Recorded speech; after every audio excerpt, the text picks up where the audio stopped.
This week on MasterChef Australia. I'm here, I'm finally here, and I'm about to start cooking. The journey began for the top 24 amateur cooks. It's showtime! The Italian Restaurant Challenge saw the red team claim victory. Yeah, it was fantastic, the bestest feeling. While the pressure proved too much for Sarah. I just think I need to be home. And Jonathan and Devon faced elimination. You win! I knew I love food, but this has really confirmed how much I do. Tonight, it's a change of pace as Gary and George serve up a masterclass. What we want to do is share a few Italian secrets. You'll learn how to create an Italian feast. I'm in heaven. And Gary's mum drops by to help with a traditional Sunday roast. We never had onion Gary, gravy. that's a bit fancy. What do we have onion gravy for?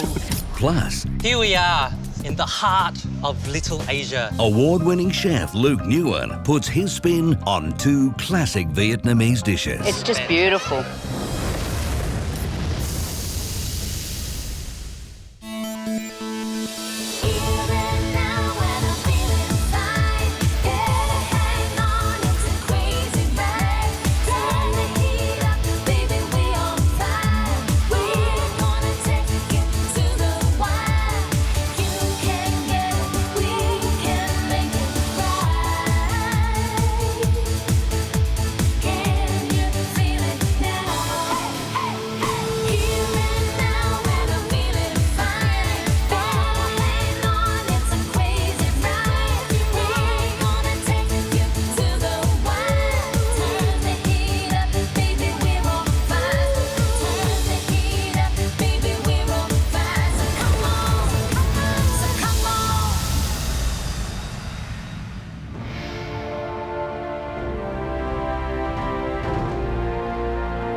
It's been a crazy week this week. We might have been expecting a gentle start, but no, they hit us straight off the bat. Coming into today's masterclass, bit of a sit down, bit of a relief, get to learn something and get to process everything that has happened. Welcome to Masterclass. You can breathe a sigh of relief. You're not up for elimination, there's no challenges. All you've got to do is watch George and I cook. It's been a very, very emotional week. You know it, I can see it in your faces. It's been tough. We started with 24 a week ago, and we're down to 22 contestants already. Sarah, that was a shock. Thank you. Thank you, best of luck. She decided to leave the competition and go back home. Thank you, guys. Good luck. Joanne, you were friends with Sarah. You're also a mum. It's difficult being apart from your children. She had to make the best decision for her and her family, and obviously it's the right one. Yeah. We also lost Devon.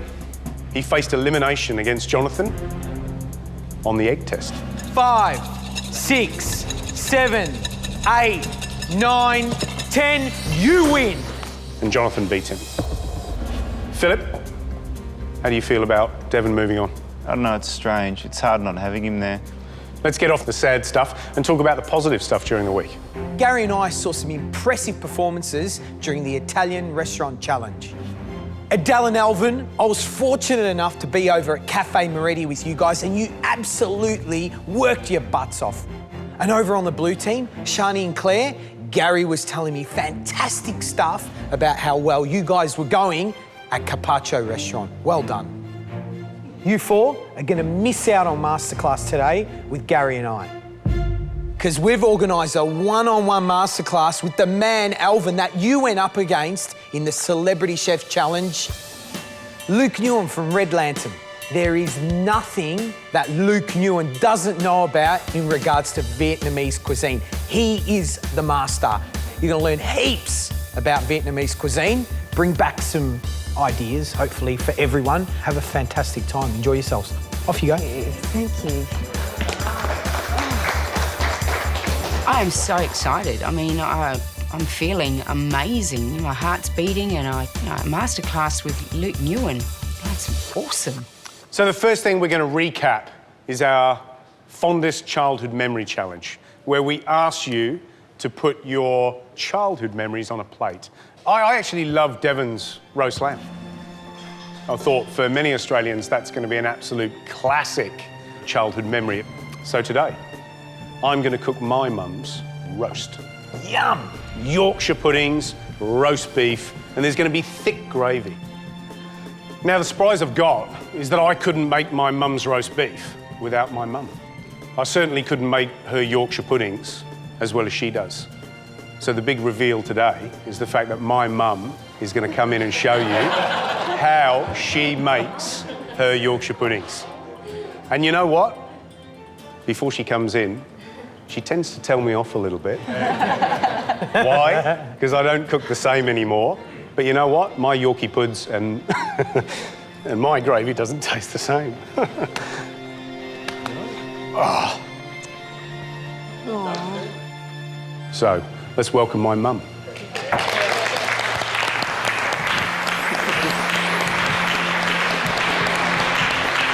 I've got a tear in my eye. God. Hello. How are you? Now, of course, this is Jan, my mum. And she's all the way from England. She came out to Australia about 2 weeks ago to come and see us. So she knows George very well. So. Did Gary show any talent early on in his life in terms of food? Oh, and yes. cooking? Well, his granddad was a chef. And when I was out at work, his granddad used to look after Gary and his sister. And they used to have cooking sessions, which I used to taste when I came home. Wow. And they used to make all sorts of things. It was wonderful. So you were actually the original MasterChef Judge. Yes, You'd come home and taste. Yeah. It's not Sunday, it's Friday night, but I'd love to be part of this Mehigan roast dinner. We've got lots of stuff to do because in our house, it's a frantic time, isn't it? Isn't it? Yeah, it is. Yeah, and I'll do as I'm told. So you make the Yorkshire puddings, Right. And the onion gravy, Right. maybe, Onion gravy. or roast potatoes. That's a bit fancy. And I'll- Yeah, we never had onion Gary, gravy. that's a bit fancy. What do we have Onion onion gravy? gravy for? And what about parsnips? Roast parsnips? Oh, parsnips, yeah, they're nice. And I'll do the beef. Right, so we better start Yeah. by giving you an apron, Oh. right? You know, because Mind you the hair, can't, mind the hair. can't work in here without an apron. Is that okay? Yeah, that's okay. Looking beautiful. Yeah, There you go. exactly. Lovely. Right, so we're going to do the roast beef first. Right. And I've got a lovely rib roast. Now, we didn't have this as kids, did we? Look at that No, baby. that's really nice. I mean, let's be honest. What did we eat? What did we have? Top side? Top side, which works well. Not Yeah, as tender as top this. side. This is a beautiful rib.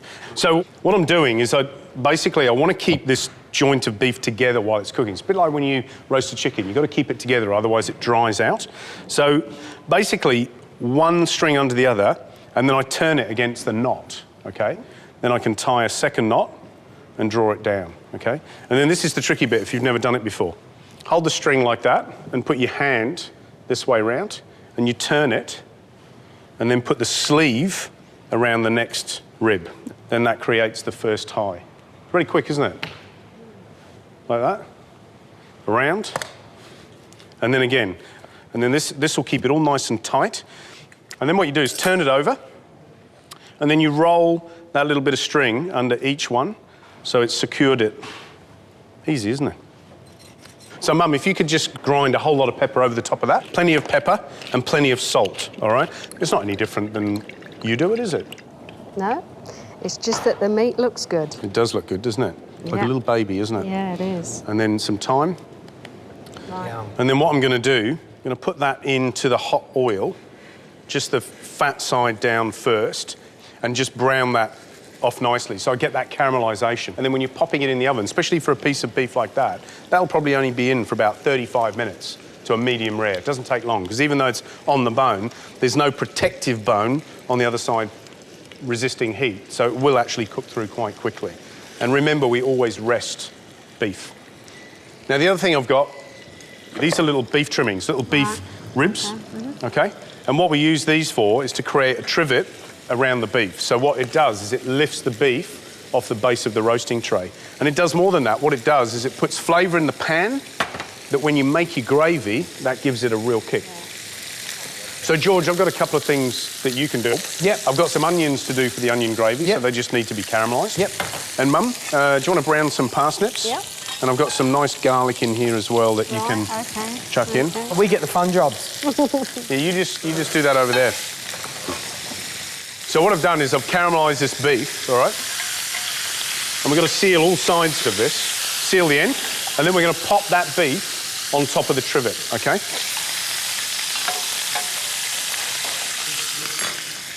Final little season. OK, so that goes into the oven, and that'll be in for about 35 minutes before we test it. Looks all right? Yeah. Not bad. Yeah, he's not bad, is he? He's not bad. So the beef's in the oven. Now we're going to get on to those vegetables, right? So first up, I'm going to put the potatoes on. And there's a lot of different stories about roast potatoes in terms of the best way to do it. And I don't know if you can remember, Mum, but Grandad used to do them like this. Do you remember that? Like really low and flat, like Frisbees, because he loved those glossy, you know, crispy roast potatoes. You know why I like it? Because it soaks up all the fat. Yeah. That's what it is, Bad right? for you. And that's what tastes good. So the way you used to do them, and the way Mum does them, a little bit of salt, and we'll just let them come to the boil. Yum. OK? So, over to the parsnips and the onions. So, what we need to do is get those parsnips out of that roasting pan, pop them on the plate, just for a little bit later, and then we'll hold that roasting pan ready for our spuds when they come off the boil. And the onions? I'll just put olive oil in the onions. Yeah, what I want to do is caramelise them, get the sweetness, hit them with the vinegar, lift all those juices and caramelisation off the bottom of the pan, and that forms really the essence of the gravy. So the only other thing, George, I'm going to add into that is a bay leaf, just for a bit of flavour, and a few little bits of thyme, all right? What do you reckon? Because I need to complicate stuff. Yeah, bay leaf, very Makes nice. sense. Yeah, Makes sense. It does, really. Have you got a bay leaf tree in the garden? I have. Yeah? I've got 2 or 3 in the garden. Beautiful. Did Gary used to climb the tree? No, No. it's too small for him. He wouldn't take his weight. That's nice, isn't it? That's nice. Huh?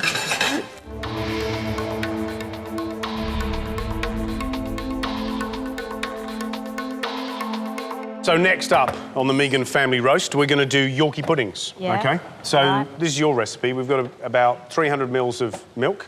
And Right. we've got about a cup of flour and 2 eggs. Great. So if you think about it, Yorkshire pudding's got no other raising agent in other than the eggs, right?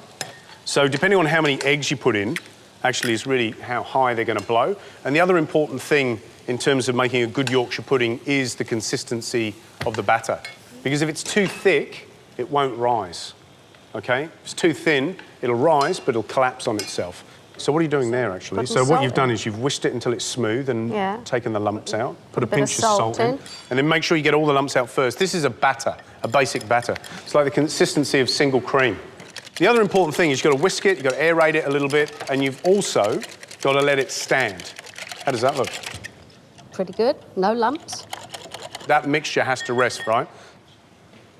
OK, so I've got the potatoes. The whole idea with these potatoes is that you just rough them up a little bit, you know? Look at that, that's beautiful, look at those. Lovely. So in with the potatoes. And we're just going to put in a few chef flurries just to... And a bit of salt. Put those There you go, on. bit of that, bit of that. What I find is if I brown them well first, brown them evenly, and then pop them in the oven, I get a fantastic result. That smells lovely. Beautiful, isn't it? It's lovely. Onions, do they need to be... A little bit of vinegar. A little splash of cider vinegar. And now... All right, so they smell beautiful. Beautiful. George, if you can look after those spuds, and then Mum? You want them to go in the oven? Yep. Yep. OK, so the Yorkshire puddings. Nice and hot. Yeah. Yeah, that's important, isn't it? Yes, Really very hot. important. That's the most important thing. Yeah. And then that's dripping. Yes. Beef dripping. Beef dripping. This is what Mum would insist on using. Look at Dom, look. He's out there going, oh, yeah. You've had this. Yeah, I love it. Right, I'll put this in the oven because it needs to be roasting hot. Let's get this mixture in the moulds. What we explained was that that mixture has to rest, right? So that one's been in the fridge for about an hour. What I like to see, actually, is that they sizzle. Yeah, go on. Be generous. They're nice when they're overflowing. You're cooking for me, remember? Yeah, right. Brilliant. That's it. It's Right. getting cool now. Right, off they go. Yorkshire puddings in the oven, 200 to 220 degrees. OK, it's got to be hot. Boom. It's got to shock it, and they've got to start blowing up. Fingers crossed. And they'll take about 20 minutes. So, George, I reckon those potatoes are going to look pretty good. Yeah, they Mum, you better check smell- George's work. You know what he's like. Beautiful. They're looking They're good. looking good. Yeah, We'll they're tip the looking parsnips good. on. I think that's a good idea. Fantastic. Yeah. And this will just finish them off, won't they? Make them nice and crisp. Yeah. And warm them through. Maybe Beautiful. a little drizzle of oil. Looks really tasty, doesn't it? Huh? And maybe They look A good. little They bit look of good. salt. bit of salt. Yeah. Delicious. See, it makes sense They now, will, doesn't it? yeah. Browning the parsnips first and then bunging them on the top. I Yeah. reckon you get a good result. That's my little trick. Yeah, I right. know, yeah. Now we're going to I get the heard. beef out and we're going to let the beef rest. all right? Look at that. That looks lovely. So what I'm just going to do is just give this beef a last little baste, all right? I'm just crisping that last little bit of the beef, and all that, of course, got heaps of flavour in it, right? So that's the beef, and we're just going to let that rest, OK? Right, George, before we make the gravy... Yep. I just want you to do some spinach and peas, because that's our green stuff for our roast. Just to keep it healthy. Yeah, keep it healthy. A little bit of butter, George. Butter, yeah. A little bit of garlic, all right? And then, Mum, we're going to make our gravy. So all of those little bits of beef, the trivet that we used, has now got all this flavour in that pan, and we want to thicken it. Now, I wouldn't put flour in at work, but Mum still makes her gravy with a little bit of flour. So go on, Mum, chuck it in. And obviously it's got to be hot. Mm-hmm. Is that enough fat in there? Yes, that's fine, yeah. So into the gravy, or into the roux, we're putting in hot beef stock, OK? That forms the basis of our gravy. Now, Mum wouldn't do this, I'm sure, but my little chef flurry is a little bit more thyme, which you can bruise in your fingers to release the flavour. And you can put in a little bay leaf, and just little finishing touches like that will make an enormous difference to the end result. Oh, it'll need some salt and pepper. That's excellent. Is that lovely? Mm. A little bit of pepper. Lovely. Any salt? Yeah, a little bit of salt. Mm. It's all right. bad for OK, you, Mum. but we'll have some. A little bit of salt. A little bit of salt. Oh, that's lovely, isn't it? Isn't that gorgeous? And then the other thing, and Mum would tell me off if I didn't do this. Put the juice of the meat in. Put the juices from the meat into the pan. And then the last little thing is tip that gravy through a strainer on top of the onions.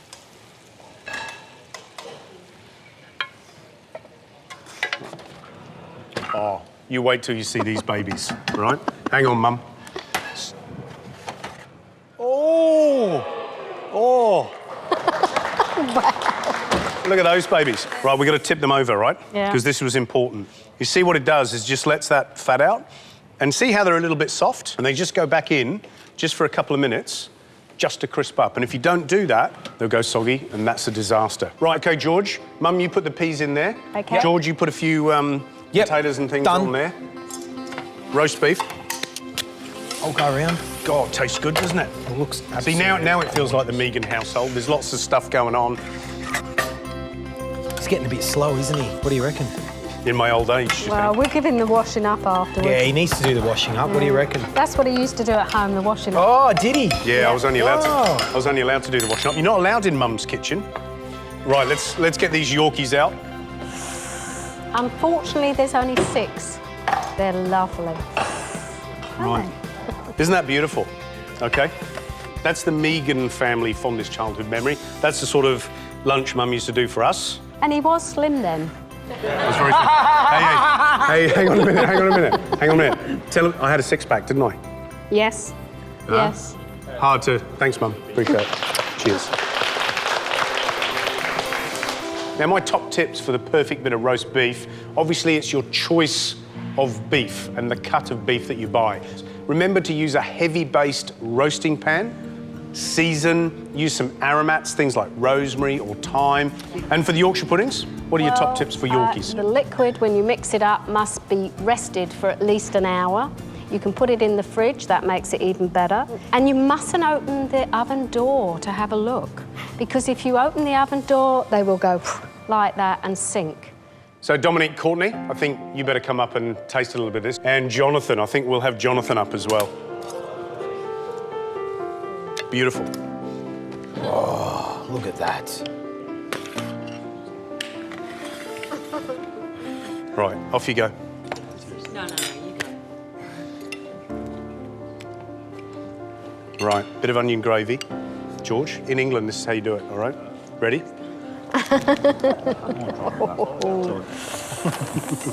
Right, Dom, tell us what you taste. Do you love it? Beautiful. Just the meat with the crusty outside from the nice caramelisation process. We didn't used to have onion gravy either. We just had a sort of a plainer gravy. So that's interesting. Do you like the onion gravy? I really do, yeah, I like it. Did you have some? Jonathan? After living in England for 5 years, I never had a roast like that. Oh, you didn't have my Yorkshire pudding. That's amazingly fluffy. And Courtney? Those little touches that you've done have made a difference. Lovely. Well, thanks, guys. Thanks very much. No, thank you. And the rest of it belongs to me. Butter. Thanks, Gary.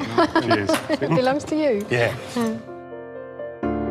So, Mum, thanks so much for coming in and show us your Yorkie puddings. Appreciate it. and I'll be home for dinner soon. Cheers. Lovely. We're in Cabramatta in Sydney. I've never been here before. We walk into Freedom Plaza and this amazing lion dance begins and there's drums going. Just an incredible, incredible atmosphere. Wow. We're here to meet Luke Nguyen. So exciting and just really happy to be here. Now guys, Gary and George have asked me to give you a private masterclass here in the heart of Australia's Little Asia. If you're a foodie, you need to come to Cabramatta. You know, it's the heart and soul of Vietnamese cuisine in Sydney and home to 120 different nationalities. Can you believe that? Now, everyone's familiar with Chinese, Japanese, and Thai, but Vietnamese cuisine is still a little bit mysterious. Today, I'm gonna get rid of that mystery. I'm gonna cook for you 2 dishes, a really light, delicate, fresh green mango salad with tiger prawns and mangosteen.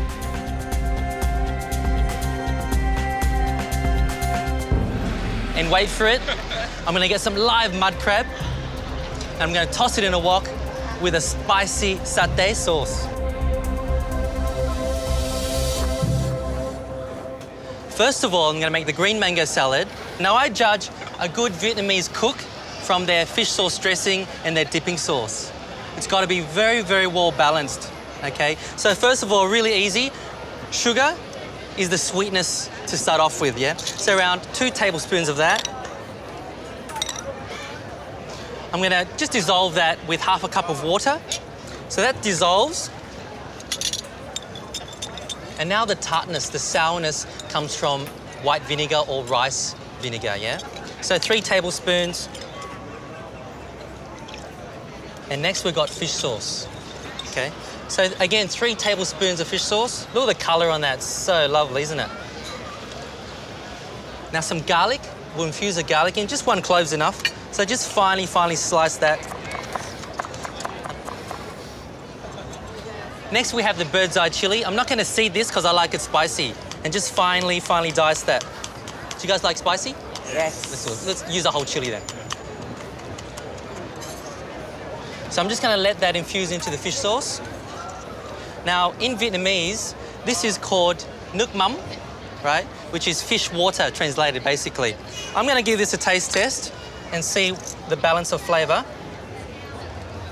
Citrus in there. There's your dressing. Easy, right? Okay, we'll let that sit. Now we'll start with the salad.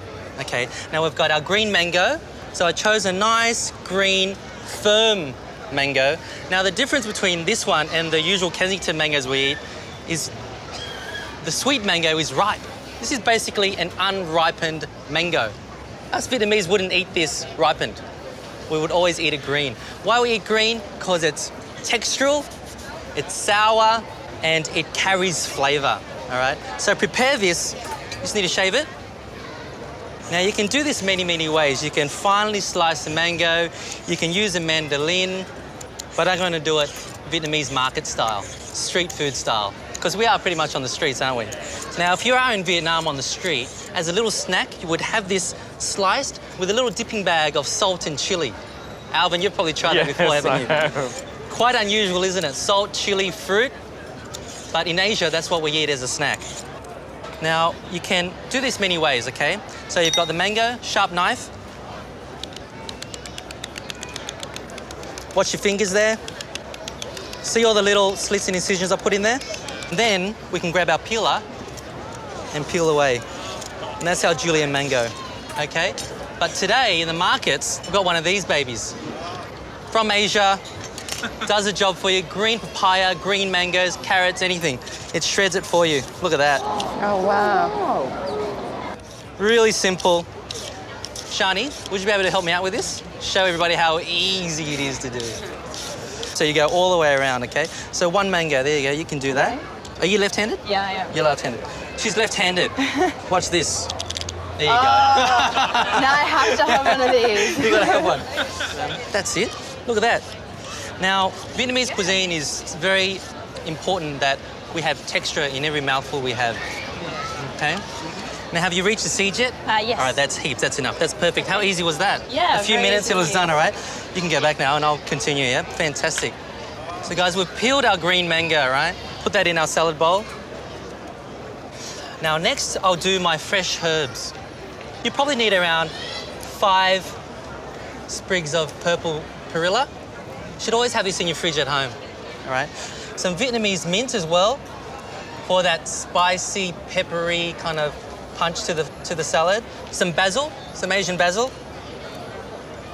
Smell that, isn't it gorgeous? Some green mint. Now I've also got some rice paddy herb, which I'll just pick and leave aside here. Citrus, fresh cumin characteristics. Now I'm gonna just lightly slice my herbs. Don't chop it because you'll bruise it. Okay, so you just roll it up and just not too thin, just nice chunks like that. I'm gonna put it in the salad, sprinkle that in. Throw in the rice paddy herb, like that. Now look at that color already. I'm gonna put some tiger prawns in here as well. Now to peel that, just take the head out, rip it off, suck the brains out. Yum, don't waste the head. Tear the legs off and the shell will just come off. I'm gonna leave the towel on because it looks fantastic with the towel on. And you can just devein it because it's already cooked, like that. They're your prawns, all right?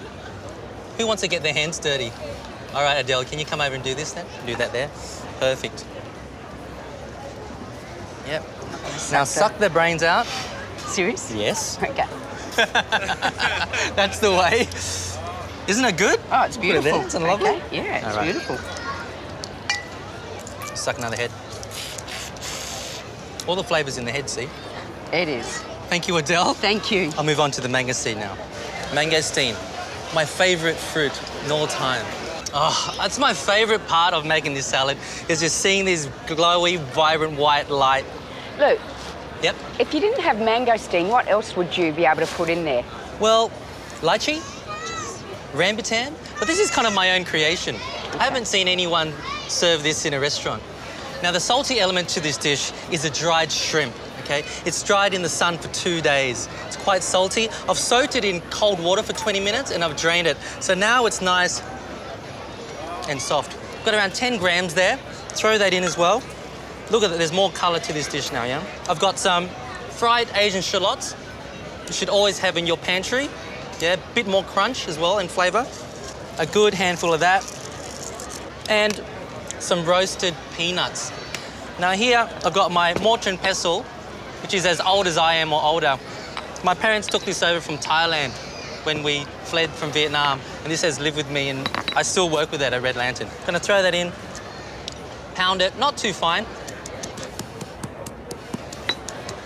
Throw that in. Look at that. Now I'm gonna dress it, okay? I'm gonna start with around 4 tablespoons of dressing.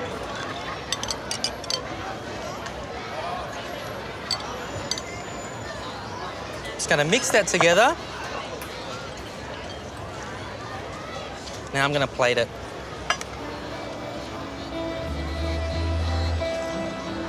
Sunday barbecue with your mates. Throw some prawns in there. Throw a few more prawns in there. How good does that look already, huh? Yes. Finish with some prawns, with that. A bit more dressing over the top. Oh, that is superb. Now I'm going to top it with a bit more shallots for garnish. A few more crushed peanuts. Some fresh chili on the top. And check that out, guys. How simple was that? Yeah, fresh produce, great ingredients. That's my green mango salad with fresh herbs, dried shrimp, tiger prawns, and mangosteen. Come up and give it a try. Check it out. Dig in. Is it good? You can eat it all day, can't you? Taste all the herbs and the freshness. Really fragrant. Yeah, fragrant. Fresh. Yeah. It's a really good mix of the herbs too. They all come together. And get all the crunchiness as well, all the texture. See, each mouthful should have bursts of texture. And that chili just hits you at the end. It's fantastic. But all very subtle flavours. Yeah. Nothing's too dominant. No. It's all very well balanced. Yeah. Now, guys, my top 3 tips for good Vietnamese cuisine is the freshness of produce, the balance of flavour, delicate flavour, and of course texture, because texture is really important in Vietnamese cuisine. Guys, I hope you really enjoyed my green mango salad today. Yeah. Thank you. We did? Beautiful. So next up on Masterclass, we're going to revisit the Italian challenge. Marion, you're at Cafe Moretti. What's it like cooking in a wood-fired oven? It's very different, isn't it? It was so difficult because the fire is over on one side in the oven and it's extremely hot, so you had to make sure the pizzas were turned all the time. Very difficult not to burn the edges. And did you burn a few? We may have burned a couple. Okay. And Matthew, you did the pizzas in Carpaccio. Yep. Do you know how many you made? I think it was around 50. The first two were probably not the best that I did, but once I got the hang of it, yeah, I was just throwing them out. What we want to do is share a few little secrets, a few Italian secrets from a Greek guy and from an English guy. And we started throwing a few ideas around and came up with bruschetta, which is a classic, but with interesting ingredients on top. And we're going to do 3 bruschetta. And then what are we going to do as main? I'm going to make lasagna. My lasagna that I'm going to make actually got little meatballs inside rather than mince. And then for dessert, roast peaches. And I'm going to do zabaione to go with that. So the nice thing about bruschetta is the fact that it should be a carrier for beautiful ingredients, OK? I've got some very thick-crusted, dense-textured sourdough bread, because the beauty of this is that you're going to grill it, and like all good toast, it'll take a little bit of stale bread and turn it into something wonderful, especially when you drizzle with a little touch of olive oil and then put on a hot griddle, or preferably on a barbecue or a wood-fired grill, OK? Those slices of bread will take about 2 to 3 minutes each side, and we'll just cook that until we get a nice bit of char on the top. And then we're going to make a couple of fillings, OK? First up, George, I want to make a favetta, all right? So what I've done here is some broad beans, which have been shucked, and then I've got a mortar and pestle, a little bit of garlic, a little bit of salt to smash it all together. So a little bit of olive oil just to break that garlic down, and then you put in the broad beans. So, George, I'll just put in this amount. There's about a zest of half a lemon. Still ready. Love this, absolutely love this stuff. And let's grate a little bit of the pecorino inside. And you can put as much or as little pecorino in as you want. What do you reckon, a bit more? Keep going? Yeah, why not? Keep going, keep going, that'll do. Pecorino, similar to Parmesan, crumbly cheese, but I find a lot more tart, a bit more acidic, and a good aged pecorino I don't think you can beat. I prefer it to Parmesan. While George is fiddling around with that, we're going to use this lardo, which is a cured back fat, all right? As part of the curing process, they would salt it, right? And then they would use all these little herbs which they've pressed over the top, and then they've dried it, all right? It's a beautiful thing. They actually have a festival in Italy, which is a lardo festival, which if you translate it would be absolutely horrible. Wasn't it a lard festival or a fat festival? Oh, would be welcome, wouldn't we? Terrible. Sounds terrible. Right, George, so that's our favetta. That's done. All right? Just chop a tiny bit of parsley for me. Yep. And what we're going to do is we're going to make a very simple gremolata. And gremolata actually is the classic accompaniment for ossobuco, right? But I use it for lots of things because I love lemon, I love parsley, I love garlic. I'll just put a little bit of garlic through on the microplane, actually, which you can do. Don't need a lot. So what we've got here is just that parsley, the lemon and the garlic, which is now my gremolata. A little bit of olive oil, and then all I'm going to do is just slice this lardo paper thin, all right? So we're going to put a few of these slices. Wow, sexy stuff. So that's our lardo and gremolata ready to go. So now we've just got our sardines, George. So these have already been gutted. Yep. Do you want me to just fillet them? Cut those, yep. Always making sure there's no scales. There's nothing worse than getting a scale when you eat. Okay. These are so easy. And I don't mind that little tail on there, shall I say? I think it's just pretty as. Because we're going to fry these sardines quickly. So all we're going to do is just going to dip them in flour. These sardines don't take long at all. Yeah. Look at these beautiful tomatoes. They're all heirloom varieties. Isn't that just absolutely gorgeous? If you're a gardener, then you'd be familiar with this sort of stuff. A slightly underripe or slightly green tomato, tart, a little bit more acidic, and go beautifully with quite an oily fish like sardines. Sardines, that fish, it's so oily, it loves lemon, it loves it, absolutely loves it. So a little squeeze at the end, just beautiful. And I haven't even turned them around in the pan, just doesn't need it. Right, George, while you're doing that gorgeous thing, we're just going to rub a little bit of garlic on these bruschetta. You want me to kick off with that? Kick off a couple with the favetta. Okay. And have a look at that. Beautiful.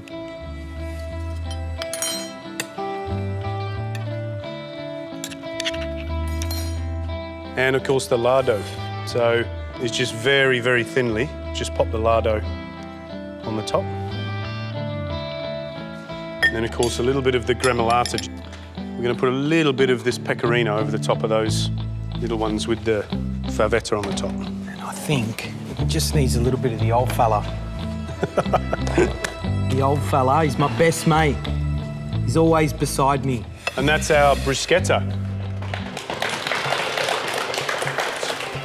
We've got some beautiful heirloom tomatoes, slightly green, but 3 different varieties with a quickly fried sardine on top. The lardo with the gremolata and a little bit of sea salt. And then the favetta, which is just the broad beans and pecorino cheese, a little bit of garlic. So top tips for bruschetta, great bread. That's where it starts from. The other thing with bruschetta is they're a lovely way of just adding some creativity and offering something crunchy and moreish, just gets the taste buds going to start a meal. So Marion, as soon as you're on the pizza section, you come over and taste. And Callum, you're on the entree section in the blue team, so you come and have a taste. All right, let's just cut these to make them a little easier for you guys to taste. Dig in, let's try. George, would you like a piece? Yeah, why not?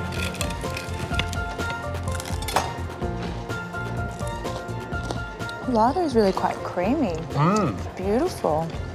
Those tomatoes have just got so much flavour and they're so vibrant and it looks awesome on the plate. I think the pecorino and the broad beans work really, really well together.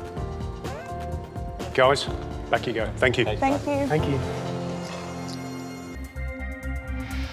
Right, next, I'm gonna make you guys lasagna. Who would have thought? The Greek making lasagna, but my lasagna is the best. And why I love this lasagna, the next day it's even better cold. Yeah, I love it.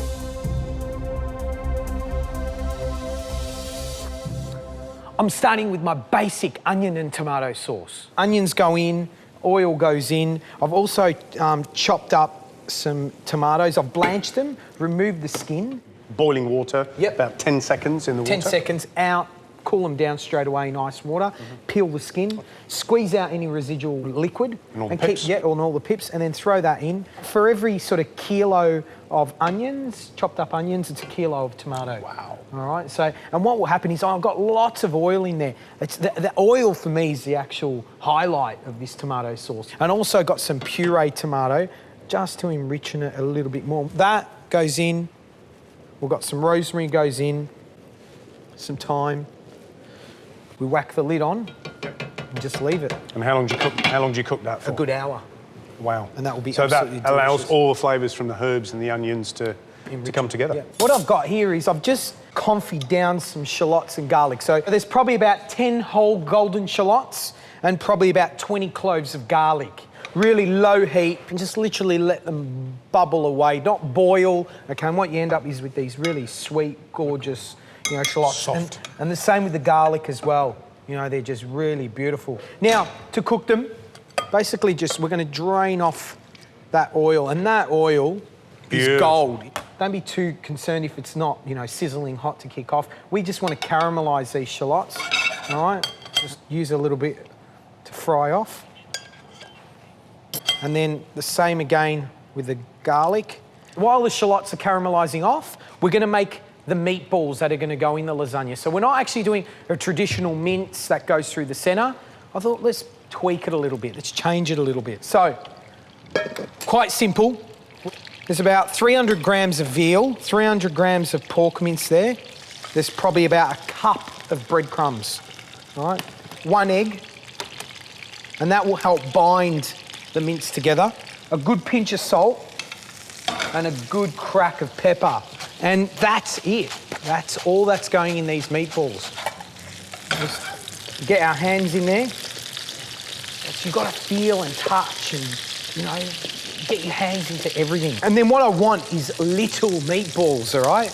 They've got to be small. So that's how big they are, all right? Okay, so George, you want the garlic in? Yeah, that'd be great. So just pop that in and... Lovely. I think to give Gary a hand, I think we should get Carrie. Carrying Gary. Carrying Gary. Gary. Currencies? Yeah.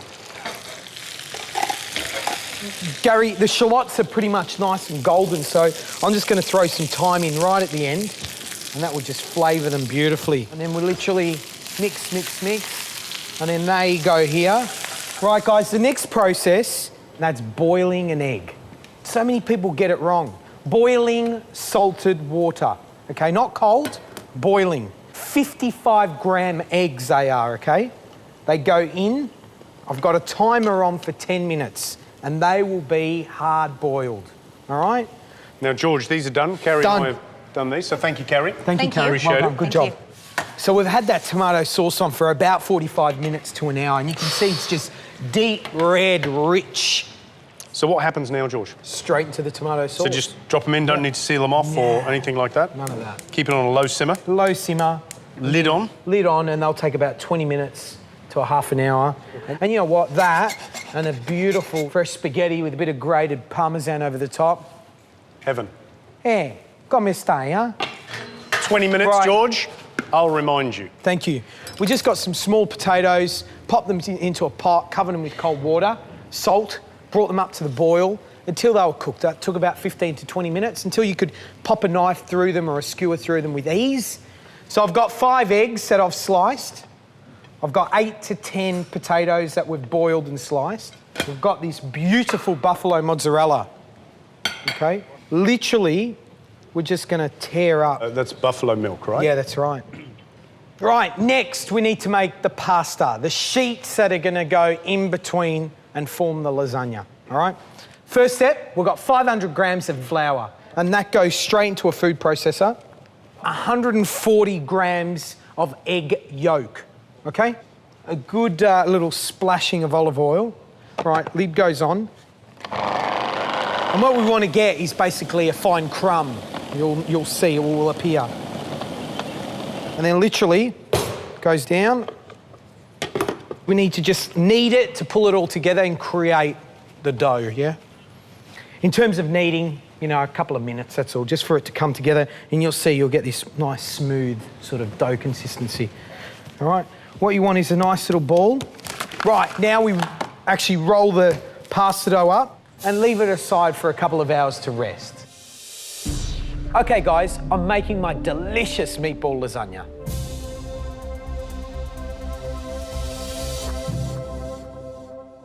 The dough for the pasta's rested. Now it's time to roll it out. And keep that wrapped up. A little bit of flour just to make sure the pasta doesn't stick to the bench, but not, I see a lot of people, they throw loads of flour on it. Remember, you don't want to incorporate more flour to this dough. You've added the right amount.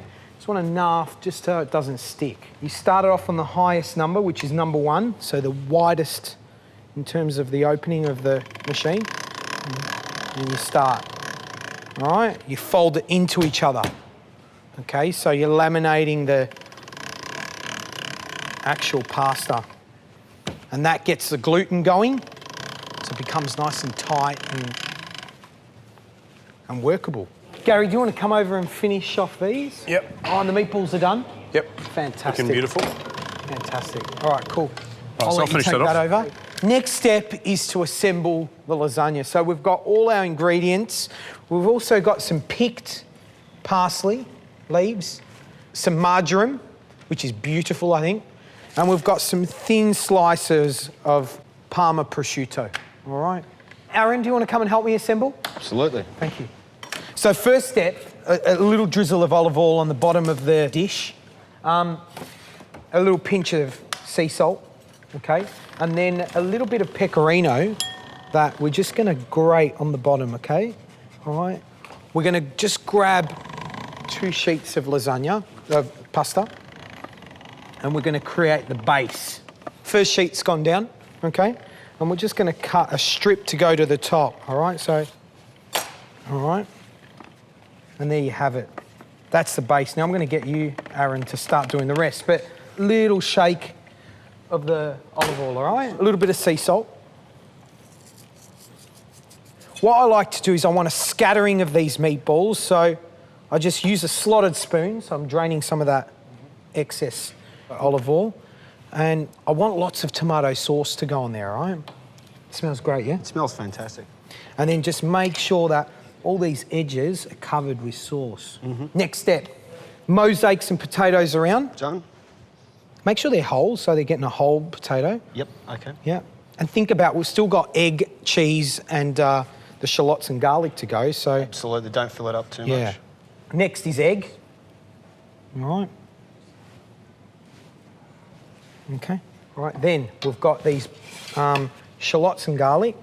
Is this making you salivate when you're making this? Yeah, a lot. I'm managing to hold it together, but it looks pretty delicious. Some of the buffalo mozzarella, do you know, it's not overpowering and it's just going to complement it. All right. Just pick some parsley and then marjoram.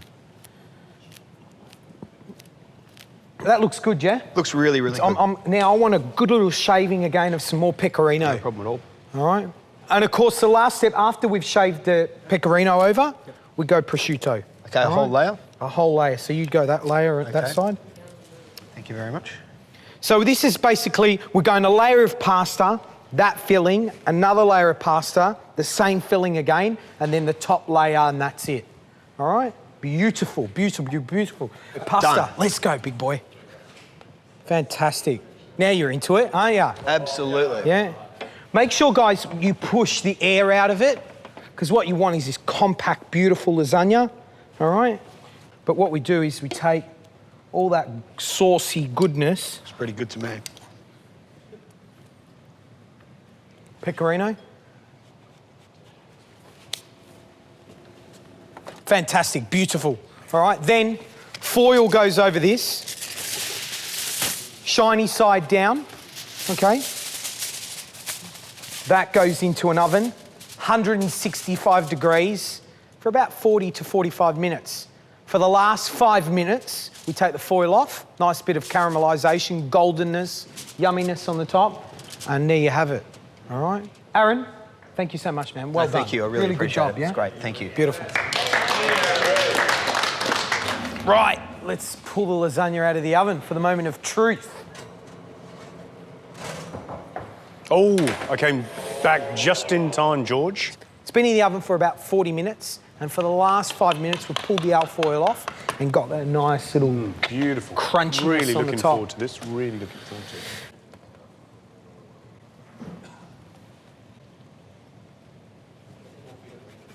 A little bit of olive oil, a little bit of shaved pecorino. And there you have it, Gary. That's my version of lasagna. Okay, for me, it's all about putting lots of beautiful, interesting ingredients. So as you're cutting into it, you're discovering something different, something tasty that complements each other. Make sure you rest your pasta, really important. So once you've kneaded your pasta dough and you've gotten it to this consistency, wrap it up in plastic and leave it aside for a couple of hours to rest. Tomato sauce, tomatoes, onions, olive oil, simplicity. You don't need to add lots of things in there to make it taste good. If they're great tomatoes, they'll be delicious.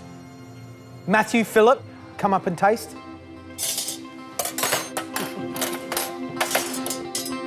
Dig in. Come on, boys. Oh, wicked. Do you think this little square would be enough for all of us? No. No. I think we should get the whole tray out. That's a blinder. That's unreal. That's What do you unreal. get when you taste it? Oh, just all these flavours of, like, you know, the shallots and the garlic and the meatballs, and it's just, I don't know, it's unreal. A real nutty flavour from the garlic too. It's just... You know what I get? Is I get all of those and then I get these lovely soft pockets of that mozzarella that's just like super creamy and coats your tongue, and you just want to go back for more, don't you? Yeah, definitely. Oh, Matthew, wow. Thank you so much, boys. Thank you. Thank you.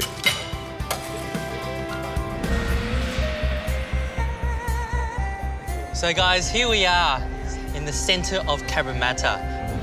the heart of Little Asia in Australia. Now guys, our next Vietnamese dish is mud crab tossed with a Vietnamese spicy satay sauce. Now I've got a live mud crab waiting to rock and roll. Now to kill this humanely, put it in the freezer for a couple of hours or an hour, or submerge it into ice cold water, and you'll feel no pain. Alrighty? And I'm gonna make the spicy satay sauce. So we have the dried scallops. Now I've soaked that in water for around an hour. I've got the dried shrimp, which I've soaked for 20 minutes, and I've pounded it, okay, in a mortar and pestle, so it's nice and fine. What I'll do first is I'm gonna put some oil in a wok, some vegetable oil, just around half a litre or so. Now I use vegetable oil in Vietnamese cuisine because it's neutral flavour, yeah? So I'm gonna let that heat up. We've got lots of garlic, so I'm gonna chop up around 4 cloves or so, just nice and rough, doesn't need to be finely diced at all.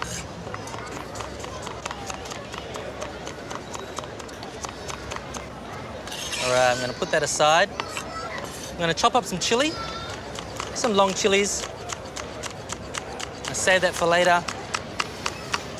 And I've got some Asian shallots, just roughly sliced. So the oil should be quite ready.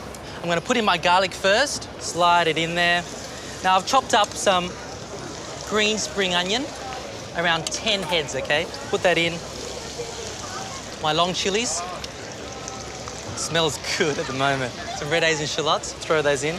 Luke. Alvin. Is there any difference between the French and Asian shallot? It looks similar, but the Asian shallot is red, and I think it has more intense flavour. So we use this over the onion as well, okay? So that's slowly cooking away, bubbling away. We've got around 100 grams of dried shrimp there, okay? Mix that together. I've also got some crab meat, okay? This is blue swimmer crab meat. So, mud crab with blue swimmer crab, wow. 200 grams of that, throw that in. Now, you guys like spice? Yes. My recipe is 25 grams of dried chili.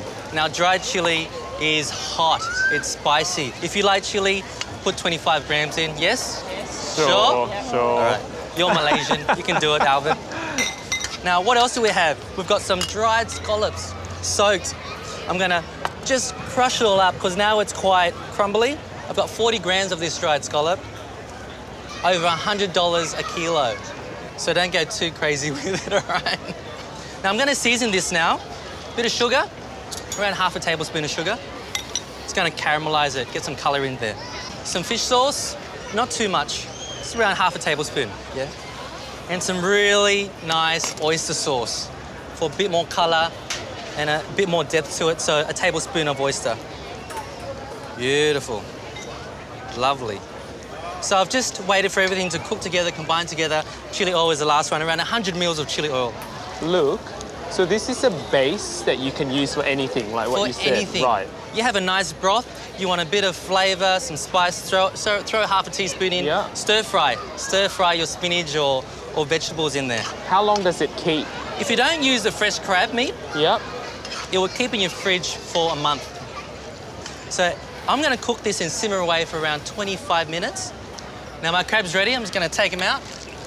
Just drain all the water out. Take off the string that's been protecting me from sharp claws. So fresh, you'll taste the freshness of this crab. Sharp cleaver, in half. I'm gonna cut into maybe half again. Just like that. I'm gonna chop the claw off. Put her in there. Now, the back of your cleaver, just kind of give the claws a bit of a tap because they need a bit of assistance when you're eating it, right? Bit of a tap like that. Now, I don't use a thermometer. I use a wooden chopstick to see how my oil is, okay? So if I put my wooden chopstick in here, I'm gonna put it in. See how it's bubbling? It's ready. The more bubbles, the hotter it is. If it's not bubbling, it's not ready, it's not hot enough, all right? Now I've got some potato starch here as well, guys. Potato starch is not flour, it's more delicate, it's lighter. I just want to give it a nice little coating. Just a dusting. Okay. Now my oil's hot now. I'm going to throw in the chunkiest bit first, which is the claws, because they take longer to cook. Hot oil, just slide it in. Now, when you're cooking crab or any type of seafood, a few minutes and that's it. See how hot the oil is? That's all you need, a few minutes. Throw the shell in last. All right. Oh, look, guys, that's see how it's discoloured? It's ready. I'm going to take that out. Take it all out. What a feast. I'm going to drain my oil over the crab. I'm going to leave some oil in there. All right. Garlic. It's going to be really, really hot. Chili. Spring onions. Fry that. My spicy satay sauce. In it goes. Around 4 tablespoons of that. But I like it so much, I'm going to put some more in. All right. Throw the crab in and toss the crab with all the yummy, delicious satay sauce. Just coat it all. Look at that. How good's that? I just want to get stuck into it now. Okay, that's good. Plate her up.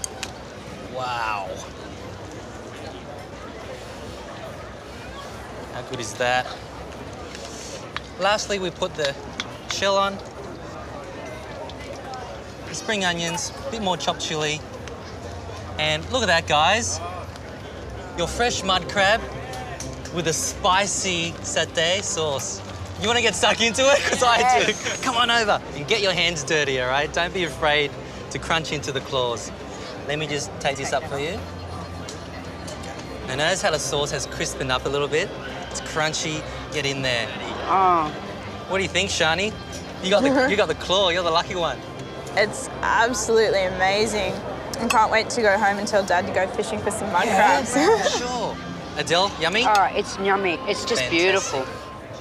So guys, my top 3 tips of cooking a good crab. Make sure the crab is, of course, fresh, live if possible.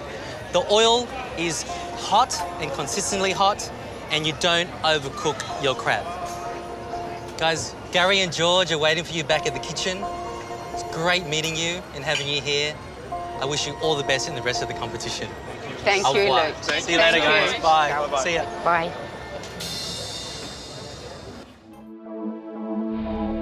Right, it's the final course in our little Italian banquet. So we're going to do a really simple dessert of roast peaches. I'm going to use amaretti biscuits, make a beautiful little crumble. Yep. And I'm going to do zabaione to go with that. But it's, I think, about the theatre. So we've set up a beautiful little table there, table for 2. So we're going to invite 2 of you to our little restaurant. Dominic, Kate, would you join us for a little dessert? A very gentleman of you, Dominic. So just enjoy yourselves there. Get to know each other. How you doing? With the peaches, it's quite simple. We halve them, and then what we're going to do is turn them into little cups, all right? In the blender here, I've got 2 peaches chopped up, quite simple, and I've got these amaretti biscuits. So 2 peaches and about 2 cups worth of these dried amarettis. Lid goes on.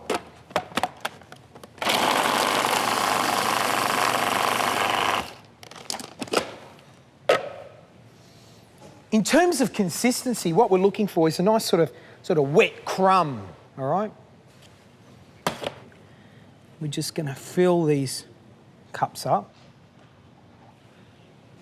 Right, next step is to bake our peaches, all right? So frying pan on, a little bit of sugar. Our peaches go down. Okay. And then, Gary, if I can get a splash of amaretti on the bottom. Yep. Right, and then these straight into the oven, around 200 degrees for about 5 to 6 minutes. And they're nice and golden on the outside. They're ready to go. Over to you, Gary. Right, zabaione. That copper bowl should fit neatly on top of a pot with enough water to create steam, but not actually touch the bottom, all right? So we pop the egg yolks in. There's about 10 egg yolks in there. There's about 3 tablespoons full of sugar. We've got a lovely vanilla bean. So split the bean and take out all that lovely seed on the inside. And this is pretty extravagant for you two. but why not? Sometimes you just have to be, okay? So you need a dash of brandy, just a little bit, and a dash of the amaretti. Just a little bit. So what I tend to do is I tend to put in a little bit of hot water, just a couple of tablespoons, and what it does is it just loosens up the egg yolk enough, just so that it starts to aerate, not on the heat, right? So what we're going to do is we then put it over the double boiler, or over the base of that pan, and the steam is going to start hitting the bottom of that bowl and warming up. And then what it is, it's about whisking, aerating, and cooking at the same time. And you have to whisk evenly, all right? And what happens, it gets away from you.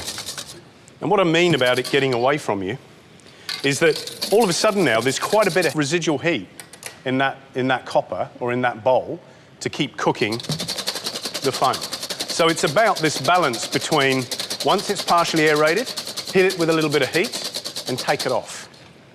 And then put it back on, hit it again with a little bit of heat, and then take it off, okay? So I'm pretty close now. There's still some, you know, residual heat in there. It's really hot, can't touch it. So I'm making sure that I'm still whisking.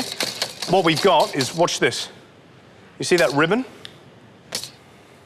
Happiness, all right? Ready, Georgie? Fantastic. Right. The peaches have been in the oven for 6 minutes, and you just give them a nice little glaze, and we're ready to plate these up. And just to finish, just a few little almonds over the top. Okay.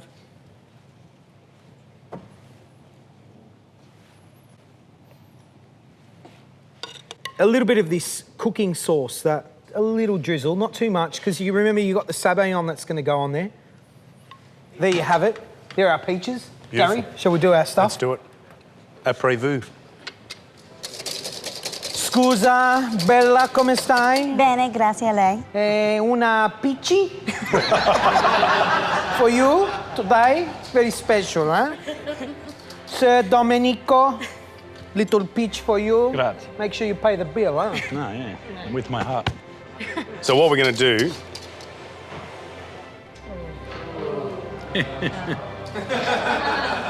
Served by Gary and George. No? Food, beautiful.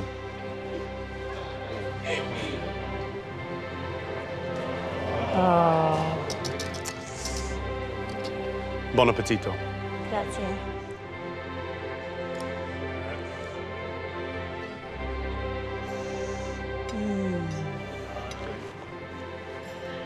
I'm in heaven.